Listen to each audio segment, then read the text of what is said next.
सभी को जय मसीह की। आज का वचन है व्यवस्था विवरण की पुस्तक चैप्टर 8 का वचन 3। उसने तुझको नम्र बनाया और भूखा भी होने दिया। फिर वह मन्ना जिसे न तू और न तेरे पुरखा ही जानते थे वही तुझको खिलाया, इसलिए कि वह तुझको सिखाए कि मनुष्य केवल रोटी ही से नहीं जीवित रहता, परंतु जो जो वचन यहोवा के मुख से निकलते हैं उन्हीं से वह जीवित रहता है। आमीन। उसने तुझको नम्र बनाया। परमेश्वर मसीहा ने हमको नम्र बनाया। कैसे बनाया? जब हम मिस्र देश से निकले थे कनान देश के लिए, तो जिस रोटी को हमारे पुरखा ने, अब्राहम ने, नूह ने, किसी ने भी नहीं खाया था, वो रोटी उसने हमें मूसा के द्वारा खिलवाई थी। परमेश्वर उस रोटी को, मन्ना को स्वर्ग से गिराते थे। रोज़ सुबह वो रोटी स्वर्ग से गिराई जाती थी। वह रोटी हमको इसलिए खिलाई गई क्योंकि मनुष्य केवल इसलिए नहीं जीवित रहता है क्योंकि वो रोटी खाता है, बल्कि वो इसलिए जीवित रहता है क्योंकि वो परमेश्वर के मुख से निकलने वाले हर एक वचन को सुनता है।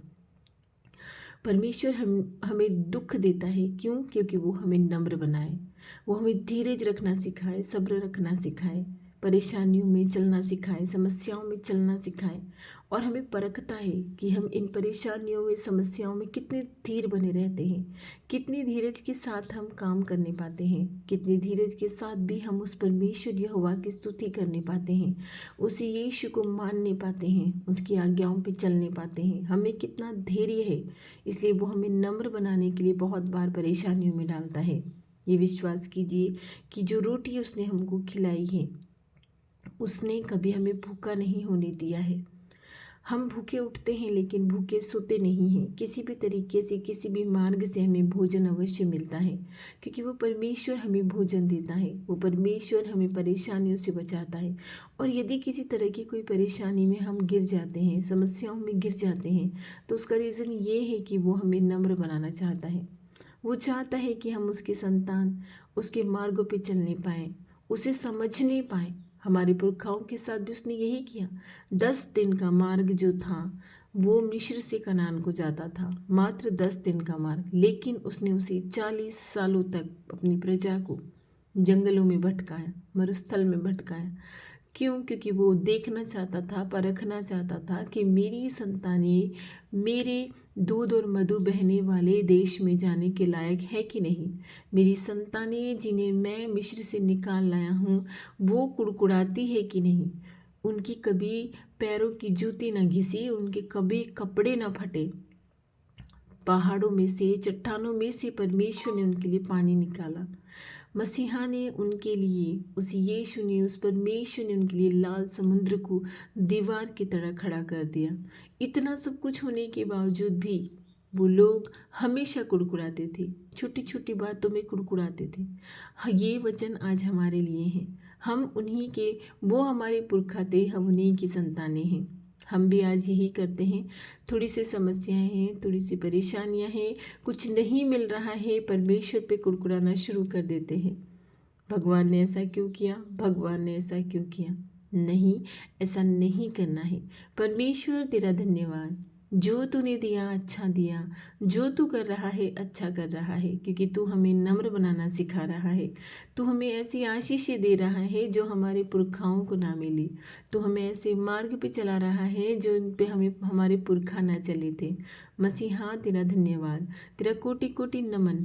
तू परेशानियाँ देता है तो निदान भी देता है, तो समस्याएं देता है, तो उसे निकलने के लिए हमें अनुग्रह भी देता है। तेरा अनुग्रह बहुत है हमारे लिए।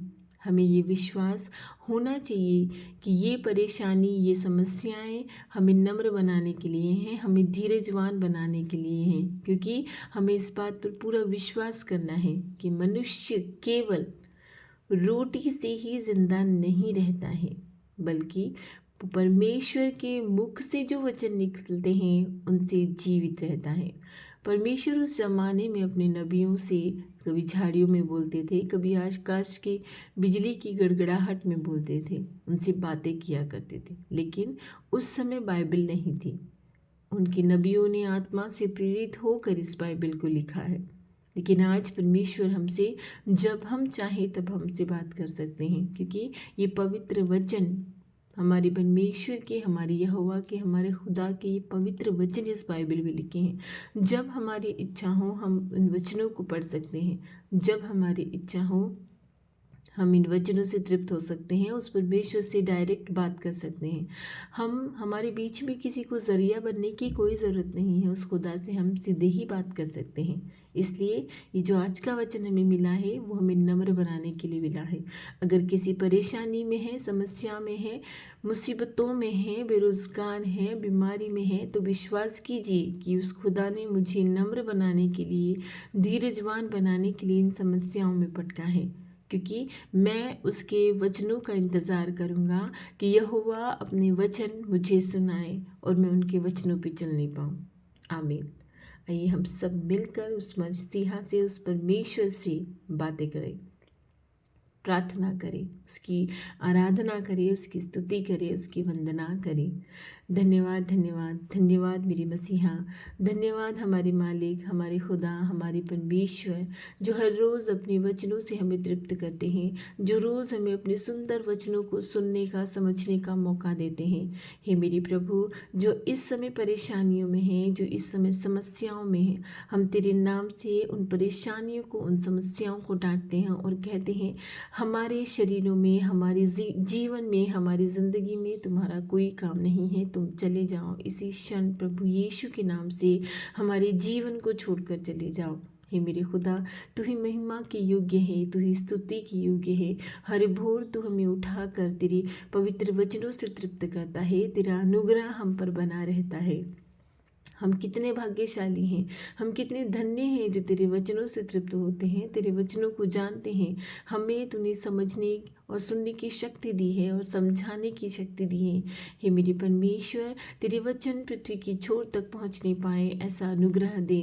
तेरे वचन इस संसार के हर एक प्राणी को सुनने पाए, ऐसा हमें अनुग्रह दे, क्योंकि ये तेरे ही वचन हैं कि हर घुटना तेरे आगे झुकेगा और हर जुबान तेरे नाम की स्तुति करेगी, तेरे नाम का अंगीकार करेगी। आमीन। मैं विश्वास करती हूँ कि जिस तरह से सुसमाचार प्रचार का काम इस पृथ्वी पर चल रहा है, तेरी जाति, तेरे लोग तेरी ओर नदियों की तरह बहकर आ रहे हैं। हे ईश्वर, दया कर उन लोगों पर भी जो सुनने के बाद भी अपने कानों को बंद रखते हैं, क्योंकि ये तेरी ही वचन है कि इन लोगों को मैंने इतना कठोर बना दिया है कि ये सुनते हुए भी नहीं सुनते हैं और ये देखते हुए भी नहीं देखते हैं। हे परमेश्वर, उनकी आत्माओं की अगुवाई कर प्रभु, जो तुझे सुनते हुए भी नहीं सुन रहे हैं, देखते हुए भी नहीं देख रहे हैं।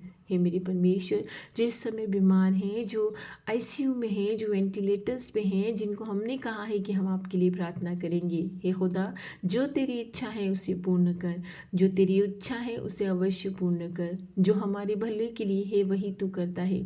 हम विश्वास करते हैं कि यदि तू बीमारियों को चंगाई देने में थोड़ा विलंब कर रहा है तो इसके पीछे भी तेरा बड़ा अनुग्रह होगा। हम विश्वास करते हैं कि तू हमारी इच्छाओं को पूर्ण करने में भी यदि विलंब कर रहा है तो इसके पीछे भी तेरा बड़ा अनुग्रह होगा। जितना ज़्यादा देरी होती है उतना ही ज़्यादा अनुग्रह मिलता है परमेश्वर। लेकिन हमें शक्ति दे, हमें ताकत दे, हमें सामर्थ्य दे।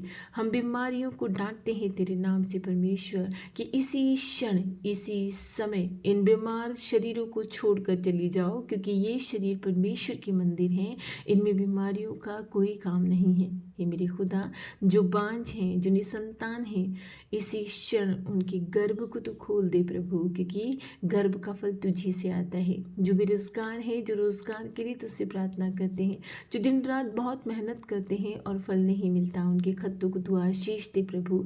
इसी क्षण उन्हें छूकर तू आशीष दे मेरे परमेश्वर।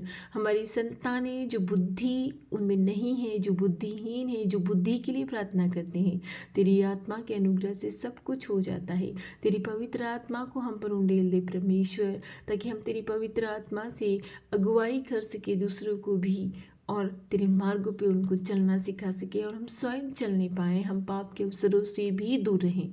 आज के दिन में हमारी रक्षा करना, हमें परेशानियों से, खतरों से, मुसीबतों से बचाना, हर समस्या से हमें बाहर निकालना, ये सारी प्रार्थनाएं, ये सारी आशीषें मैं प्रभु यीशु के पवित्र नाम से मांगती हूँ। आमीन।